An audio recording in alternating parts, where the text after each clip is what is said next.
Hello, my name is Buddy Childress, and I'm Executive Director of Needles Eye Ministries. We are really happy to have you with us today for our monthly speaker series. We hope you enjoy it.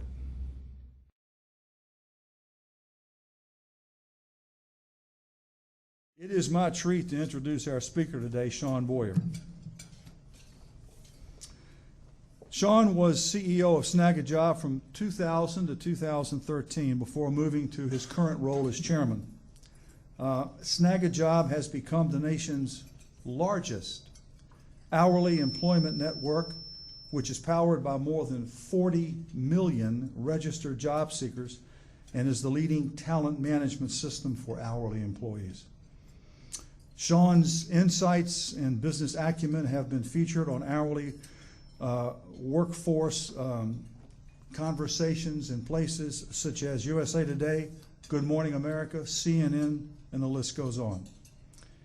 In 2008, he was named the National Small Business Person of the Year by the U.S. Small Business Administration, and Snag-a-Job has been named to both Fortune magazine's Great Places to Work and Best Small and Medium Workplaces. He currently serves on several boards of nonprofits, including the Richmond Forum, Sports Backers, and the Greater Richmond Chamber of Commerce.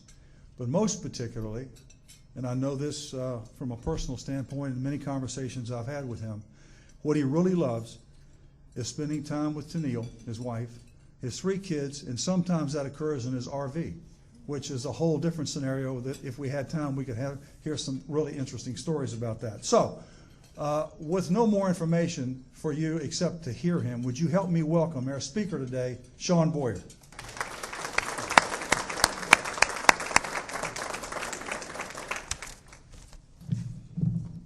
Thank you, sir. Thanks, man. Hello. Hello.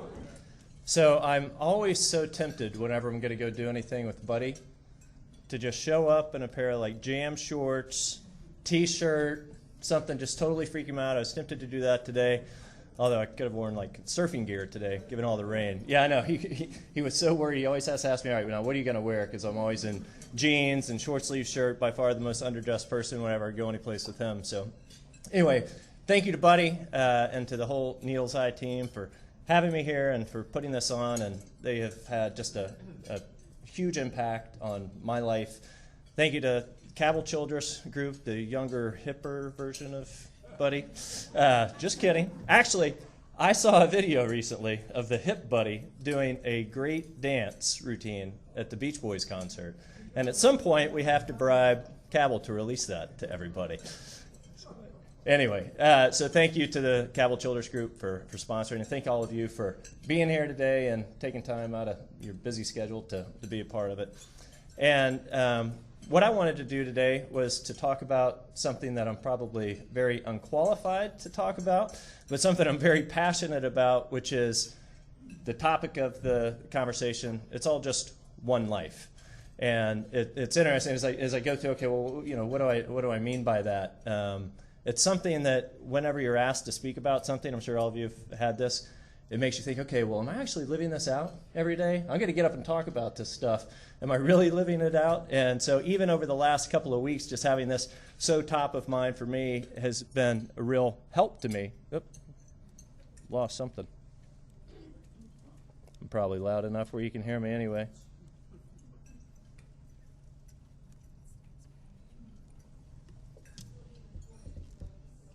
Yeah, that's fine with me, as long as everybody can hear. Oh, it came back on? Were you playing with that? Huh? Did you hit that? Well, I don't know. I don't think so. I could have spit on it and turned off. I don't know. But anyway, it's just been so helpful for me even over the last couple of weeks to have this stuff top of mind. So I don't know whether any of you will get anything out of it, what I'm going to talk about today, but selfishly it's been at least good for me to have it top of mind. And so what I thought I would do is just do 3 quick things over the next 20 minutes. And there it went again, huh? Yeah, okay. Well, just holler at me, wave at me or something if you can't hear me.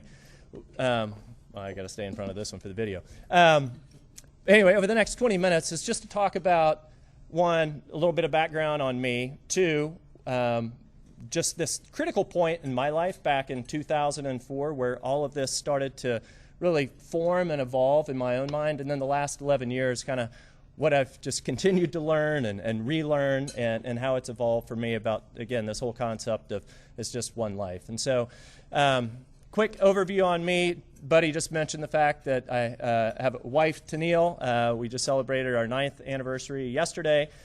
We have 3 kids under the age of 7. So we've got a 7-year-old, a 5-year-old, and a 3-year-old. And then most recently, we have my 17-year-old nephew living with us for his senior year in high school. So we've got a pretty busy household. I'm actually right in the throes of working on a new startup. So I'm experiencing all the joys and the excitement, as well as the anxieties of what it's like to be back in startup land again. Anyway, we are very passionate about family and travel. Buddy mentioned the fact that we do have an RV. We took something that I enjoyed. I'm not sure how much my wife enjoyed it, but we took about a 2-month trip out west last summer with our 3 kids, who at the time were 6, 4, and 2. But it was, again, in my opinion, it was an absolute blast. So we love to travel, love to do things with family.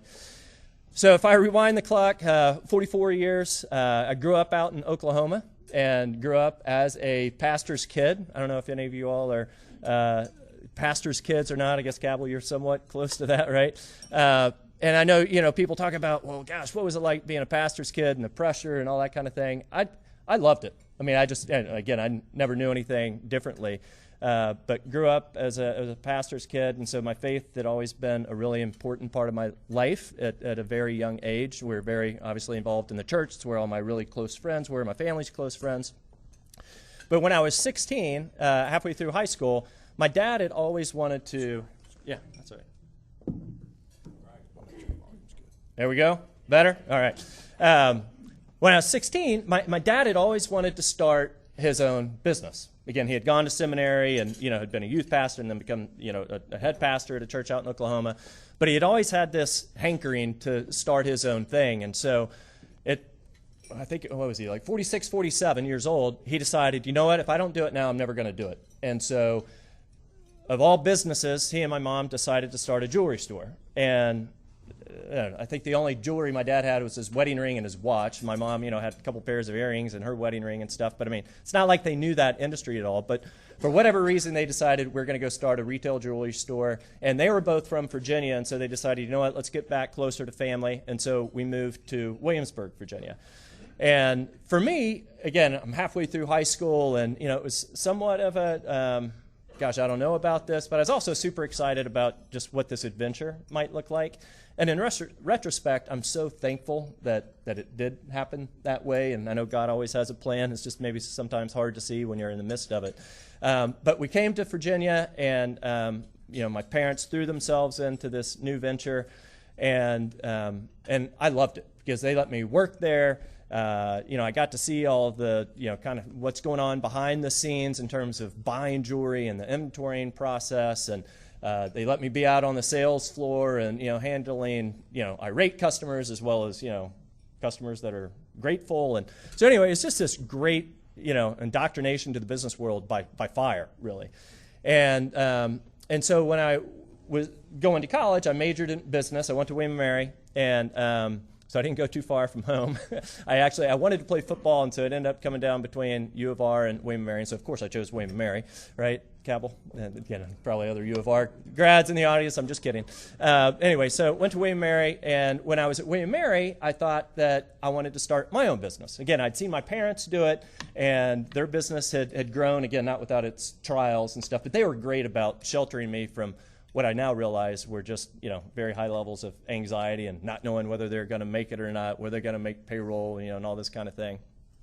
But anyway, I thought I wanted to start my own business, and I thought I wanted to start a commercial real estate development company. Again, I don't really know where that ended up coming from, but I remember my dad and I having conversations about it, and it was something about I just loved the whole aspect of building something that wasn't previously there, and then seeing people going and enjoying whatever that thing is that you help create. So anyway, I started going to lunch with people who had been successful at commercial real estate, and almost to a person they suggested that I go to law school and focus on the transactional side of practicing law, get out, practice with a law firm, doing commercial real estate for 5 to 7 years, and then go start my own thing. It just felt like, a lot of them had taken that path. And so anyway, that's what I ended up deciding to do. So I went to law school, got out, practiced with a law firm up in D.C. for several years. Didn't love it. I think hate would be a strong word, but I didn't love it. And thought, gosh, I don't know if I can stick around for 5 to 7 years. 2 years is, pushing the limits. And so this is back in '99, and, the internet is booming, and everybody and their brother, it felt like, was starting their own internet business at crazy valuations and everything. And so anyway, I started writing down every idea that I had. And one of the ideas I had at the time was snag a job. And so as I continued to kind of vet it, the more I decided, you know what, I don't know anything about this at all, but it seems like it's a good opportunity, and if I don't jump on it, somebody else will, and I'll kick myself the rest of my life if I don't go do it. So I literally took out every credit card I could while I still had an employer. Took out all of my, what little I had, 401k money. I deferred all my law school student loans and all that kind of thing you do whenever you start something for the first time. And had it funded by friends and family in addition to whatever I could put into it. So my parents put in a good chunk of their life savings. Over the next couple of years, they ended up putting in their entire life savings, which I know for financial planning it's not a smart thing at all, so thankfully they didn't have one to tell them not to do it. My sister put in money, my aunt put in money, my uncle put in money, my buddies from college put in money, and I was very thankful for that. And for any of you who've ever started a company and invested your own money, as well as having other people that invest your own money, you don't want to lose your own money, but you really, really don't want to lose other people's money, especially when they're close friends and family. And with it then comes all of these additional pressures. And I was working my rear off. I just, those first several years were just a slog, and, you're not sure if you're going to make it, and you're not sure if you're going to make payroll, and thankfully you get some investors' money, or thankfully you sign a contract and they pay up front. And I got to the point where, and this is this kind of critical point in my life, and it was end of '03, going into '04, and I was writing down my goals for 2004, and I was very, very particular about writing down goals, still very much a big believer in writing down those goals. But I was doing it almost all for work. And so I thought, you know what, I do feel like my life has gotten out of whack. I didn't go to, my best friend growing up, I didn't go to his mom's wedding, or not wedding, her funeral, because I was just too busy. I'd lost touch basically with all my friends. I wasn't dating, just felt like I didn't have time to go do any of this stuff. And, really just felt, again, not the weight of the world, right? It wasn't that important, but to me it was really important at the time. And as I looked at my goals, and my theme for that year was going to be balance, I was struck by the fact that after I'd written down my goals, I had about 4 pages of snag-a-job goals, and I literally had about a paragraph of life, what I was considering my life goals. So anyway, that's something I want to come back to later in terms of what I consider to be kind of this work-life thing that everybody talks about, and to me what a fallacy that is. The other thing that I would just got to the point of was just praying to God, look, I'm working as hard as I can work. I'm doing everything I know how to work or know how to do. I just turn this over to you, and whatever happens, happens. And that was just it was a really important milestone for me, and such a relief for me to get to that point where it was me, honestly, at least at that moment, being okay with, God, if this doesn't work, I'm okay with that. I know you're in control.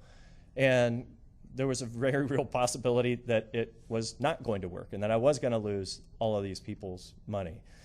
But for me, and that's something, again, I want to talk about more, it's something I have to continue to apply every day, because if I'm not careful, I just get right back in that mode again of it's all on me and not really trusting him for that. The other thing that I learned that year, and again, I don't know if you all ever think about stuff like this, and if you look back on your life and you look at themes that are kind of coming out of it and all these things that happened during these particular periods of time, you're like, wow, God was really at work in me. And I didn't even necessarily realize how all of this stuff was fitting together at the time, but then when you look back on it later, you realize that. The other thing that happened for me is I got really involved with a group of guys from church. And the other thing then that came from that is I realized I have to have a community of people surrounding me. And then for me, it's really important to have a group of Christian guys around me all the time. So those are the three things that I want to hit on. So the first thing, I mentioned, this point in my life where I'm writing down these goals, and I've got all these work goals, and I've got this paragraph of life goals, and I just thought that is just so not right. It just can't work that way. And so I started just reading a lot around, how to go about effectively setting goals and stuff. And, I read these books on, look, you need to actually approach goal setting in all the different areas of your life, not just work, but literally thinking about, okay, so what's most important to you? Your faith, your family, your health, your friends, the community, work, finances, right? There are all these different elements of it. And really to be setting goals in all of those. And so as I started to do that, I realized that even when I was doing that, I was missing something that was even more overarching. And the same thing is true in business, I think, and that is that you have to have a purpose statement, right? I know at Snag Job for us, we call it our mission statement, but it's having that higher calling of, okay, well, you might have these goals in all these different areas of your life, or you may have sales goals at work and marketing goals and technology goals or whatever, but within what context, for what purpose, right? And so it really struck me that, gosh, we've been very maniacal about having a mission statement at work, but I don't have one for my own life. And so I really started to think a lot about that in terms of, okay, well, what is my purpose? And, for the years from probably high school up through that point in time, my life had been led much more in, yes, my faith is important to me, but it's set over here in a silo, and it wasn't really integrated into the rest of my life. I mean, heck, I look back at college, and I went to a whole lot more keg parties than I did Bible studies, and again, I'm not, downplay, I still like to drink beer, but I mean, it's not, my faith wasn't integrated into all these different aspects of my life. And I think that if I would have had that purpose statement at an earlier time, I would have made different decisions over that period of time of my life. And so I'm very maniacal about making sure that I constantly revisit, for me, what my purpose statement is in life. And that for me is to glorify God in every aspect of my life. And again, for me, whether that is with my family, whether it's at the workplace, whether it's with my friends, if it's out in the community,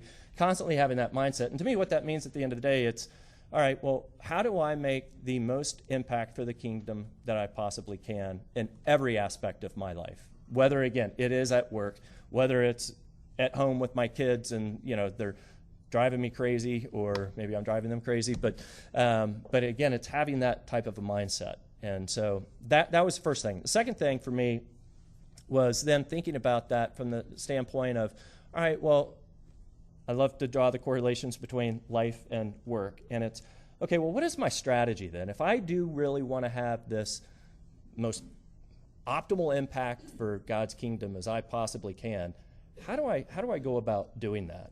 And to me, when you're talking about strategy, it always starts with, okay, well, who's your target audience, right? Who is it that you're trying to impact? And obviously, trying to impact everybody you come into contact with. So they're believers, right? And you tend to come into contact with believers, at church or in the different, social groups. A lot of times that's how you end up interacting. But also, there's this huge target audience of unbelievers that I think we want to impact, right? And again, going back to this purpose of what God wants for us in our life, and I know I've talked about this with Buddy a fair amount. I'm passionate about the fact that I think God would love it if every single human on earth became a believer and went to heaven, right? So I think, again, I know he could will that to happen, but it doesn't happen that way, but I think that's what his ultimate goal would be.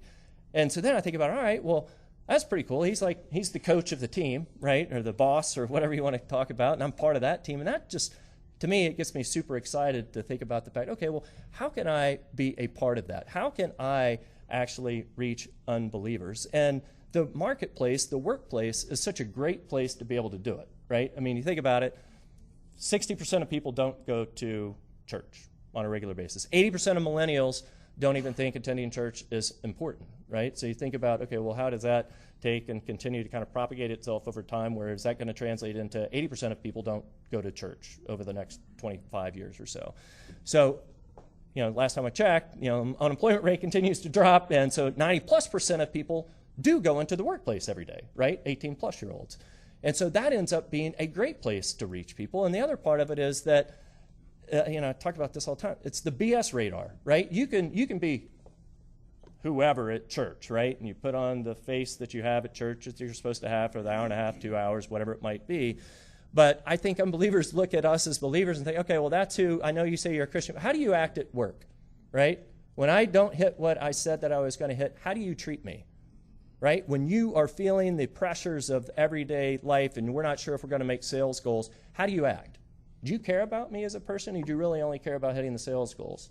Do you care about me hitting my project deadline, whatever it might be? And that's important, right? I'm not discounting the fact that people achieving what it is that they're supposed to be doing from a work perspective is important, but how do you treat me as an individual? And so I just think we have such an incredible opportunity to do that. And so to me, that goes then, okay, well, how do I do that? And again, I'm talking about all this stuff, and like I said before, I have to constantly revisit it because I can find myself not doing this. And so please take with a grain of salt when I talk about this. It's something I try to do all the time, but it's certainly not something that I raise my hand and say I'm great at doing this. But one of the things I really try to do then is, okay, well, how do I take this into practical applications? If I really do want to have this positive impact on all the people I work with, take and integrate and drive my faith into it, how do I do it? And the first thing I think for me is, and my core values are love, learn, and pray. Again, very big believer in having core values at work. I think it's also very applicable to your life. And so from a love perspective, it's okay, well, how do I show people at work that I love them? And I've heard, this quote of Christianity is nothing more than kindness with its working clothes on, right? Or you've probably all heard the sayings, people don't care how much you know until they know how much you care. And so I think for me, it's how do I show people at work that I do love them as people, not just as you're this, kind of cog in the wheel to help me achieve whatever it is that I want to achieve, that the business wants to achieve, but how do I show you that I care about you? And one of the ways that I've found that you can do that is you get to know them as people. And I know that sounds super basic, right? But, even when Snag-a-Job got to be larger and, had, a couple hundred people in it, I did my best to know every single person's name there, try to do my best to know their family and stuff about them. One, because I do care, and two, I want them to know that I care and that I care about them as people. Again, not just as you're the director of technology or you're a database administrator or you're the account executive or whatever it might be. So that was one thing that I found for me to be really helpful. Another thing for me is that when you get to know them like that, hopefully they're going to talk to you about stuff that's important to them other than just what's going on at work, not just about how they're doing against their quota. And you asking them about, hey, how is Sally doing? How is, your son John doing or whatever? And when you do that and you start to find out this information about them that's going on in their personal life, you can then tell them, hey, look, I'm praying for you. And, a couple different examples of that. I remember there was this one woman and her daughter's best friend lost her mom from cancer, and then her daughter's best friend herself ended up getting cancer, and she ended up making it through. But that was just a really, really emotionally tumultuous time for her and for her whole family, watching that family go through that. And this person was not a Christian, and I remember telling her, I was praying for her, and I checked back in, every couple of weeks, hey, how are they doing? And I just remember her coming back to me later and thanking me for that. And again, I don't think it was because, I don't know if she felt like the prayer had any impact on them or not, but I think she was just thankful that I cared enough to actually do that.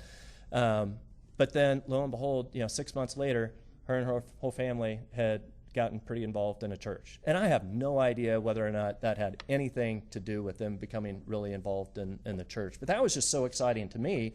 And then to be able to talk to her about that and the fact that she had gotten really involved in the church. So anyway, I think that loving on people really well is one of those practical applications. The other thing that I found for me is praying for the team.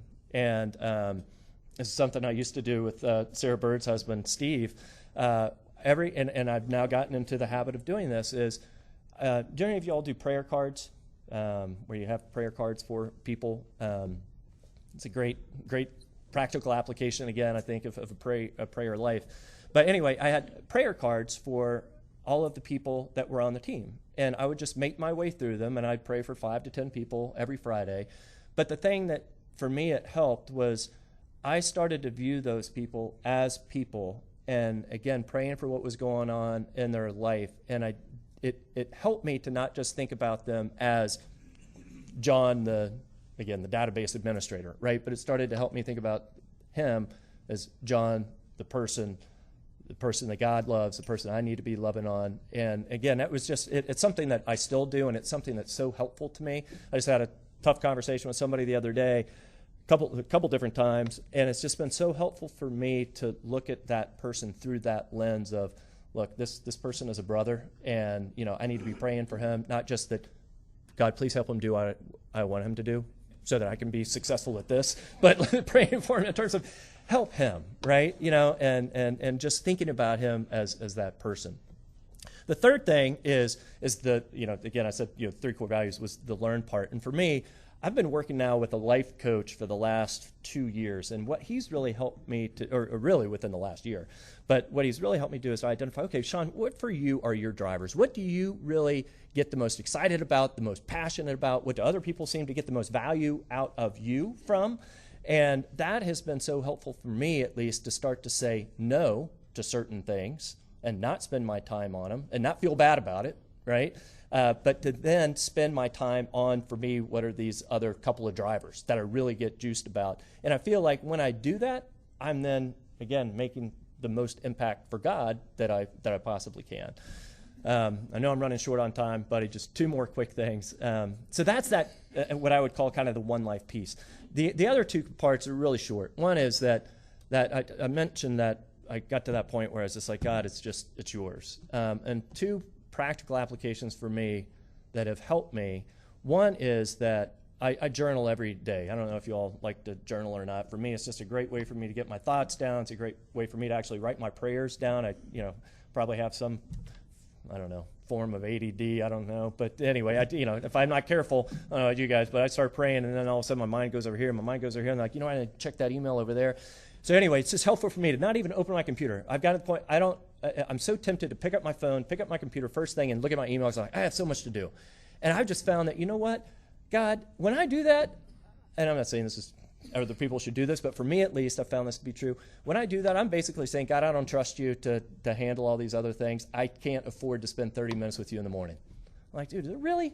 I gotta spend 30 minutes, I don't know, doing stupid stuff during the day, right? So if I can afford to do stupid stuff, I can sure afford to spend 30 minutes first thing in the morning to me help set the tone. It's just this discipline, and every morning, even this morning, I was like, I got to really open my computer. I got to do this, that, and the other thing. I was like, nope, Shawn,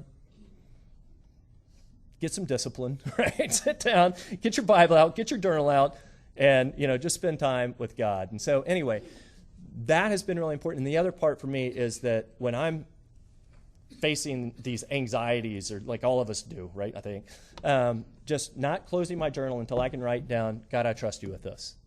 And man, that has been such a relief, until I can really honestly say, God, I trust you with this. And again, it's just like the pressure goes off. The last thing is this part for me that's really important, is a community of believers surrounding me. And again, I like to think of myself as I'm disciplined, right? I mean, I can survive on a few hours of sleep, and I can, do blah, blah, blah, blah, whatever. But I realized, you know what?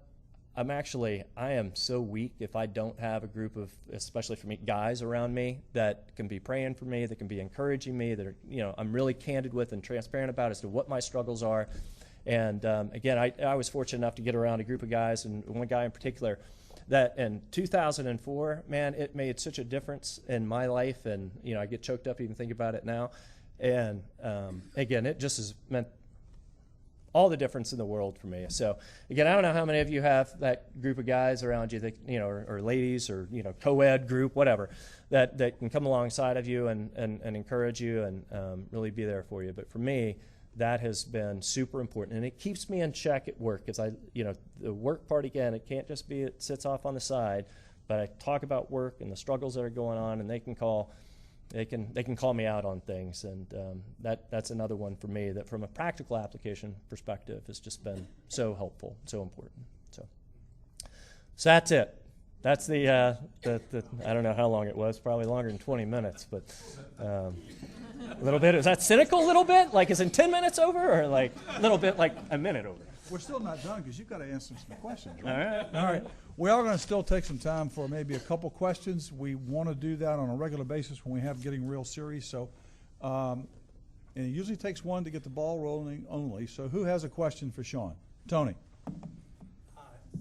Shawn, I followed you with Snag a Job quite a bit, and I know you're just a tremendous innovator.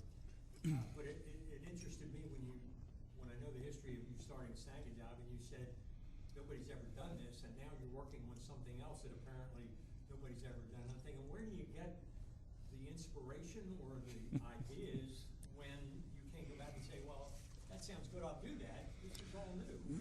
How do you deal with that? Where does that come from? Yeah, I don't know. I mean, it comes from, I think, a lot of different places. And then, you know, like in the Snag a Job case, like that for me was not even my idea how it came about. I was dating a girl at the time who was looking for an internship in medical anthropology, and she couldn't find one. She asked me to go online and do a search. I couldn't find one. I was telling my dad about it. He was like, well, you know what? We have a hard time finding good hourly help at our store. Are there sites out there for people like us? And I was like, I don't know. And I went back and looked, and there wasn't anything. And so that's how that one came about. The thing I'm working on now, it's, you know, it's something, again, that is a practical application of something that I've wanted to have as a more of an interactive tool, and it's something I've been doing manually for a long time. It's like, let me see what else is out there. And as I looked, I didn't see anything that I really wanted. So I don't know. I think it comes from just all sorts of different places. Tell them the name of the new one.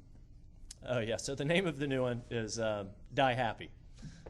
So I tell people that doesn't mean die happy now. Like, hopefully it's a long time from now. But when you're on that deathbed, it's like, what was most important to you in life? And, you know, how do you live a life that you love and that you're going to love when you are on your deathbed? So, From someone who is not exactly a technical guru, I've seen part of this, and it is absolutely amazing. It's a pure entrepreneurial type of thing. So you'll probably be hearing more about that. Right? I hope so. Not today. But We'll see. Like I said, it's in that anxiety period. how about one more question? Anyone? Yes, Colonel.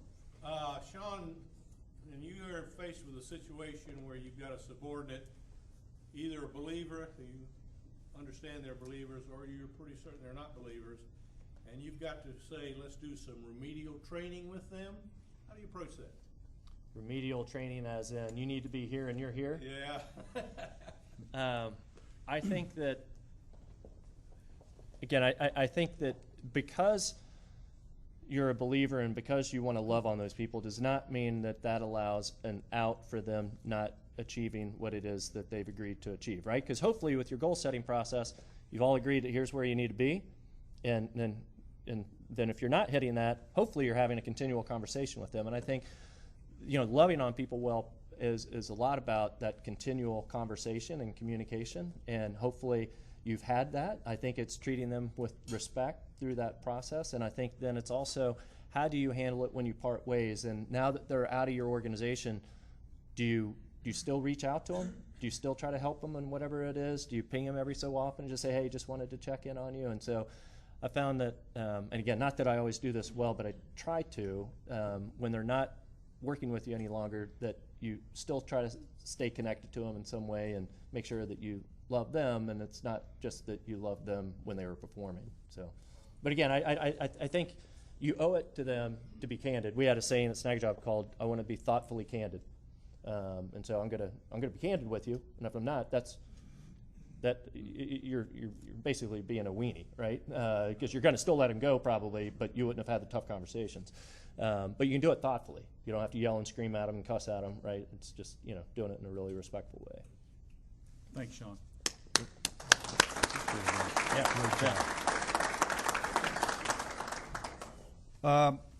Thanks again. What a wonderful tee up for this this entire year for us. Thank you, Shawn. I'd like to just make a couple of announcements very quickly, and then we'll be on our way. I want to again thank our sponsor, the Cabell Children's Group. We appreciate you all doing that. We really do. If you will look again back to the card, which I alluded to before Shawn spoke, I want to take you through that very quickly.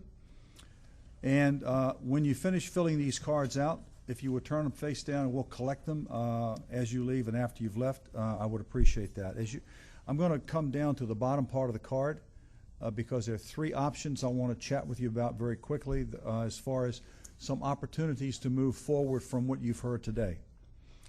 The first is a private conversation about faith. You may have heard from Shawn's comments that all that he is, all who he is, and what drives him is based upon his faith in Christ. Even his good business decisions and his entrepreneurial startups in many ways come from that grounding. And maybe that's a little bit different for you. You haven't really considered that. Maybe you don't know what that means, or maybe even not sure who he is.